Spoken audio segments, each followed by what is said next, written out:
मलाई मुटु दिन्छौ? नाइ आफूलाई चाहिन्छ नि। मुटु दुईटा हुन्छ त एउटा मात्रै देऊ न। एउटा मुटु भयो। मुटु दुईटा हुन्छ कि एउटा? अनि सारा संसार दिए पनि दिन्छौ? ल आफूसँग नबसी दिएर तपाईँले के बुझ्नुभयो उता फर्किनु छोरी? मैले दुईटा दाँतको कति रुपियाँ दिएँ?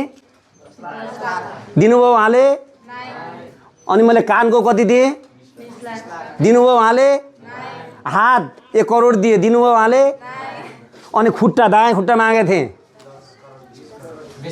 20 करोडमा, दिनुभयो उहाँले?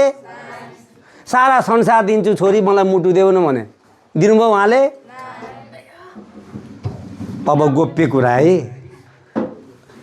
दुईटा दाँत जाबो दाँत हो 10 लाख रुपियाँ दिन्छु भन्दा नदिने छोरीले अनि यो कलकला आउँदा जीवन त को नचिनेको त छाउरोले आई लभ यु भन्नेमा दिने हो? बाबुआमाको नाक काट्ने, पढ्न गएको नाटक गर्ने अनि पुरा लभ गरेर नाटक गरेर हुन्छ? जिन्दगीको पार हुन्छ? यो बेला त तपाईँहरूले ब्रह्मचर्य जीवन पालन गर्नुपर्छ। कस्तो जीवन? ब्रह्मचर्य जीवन।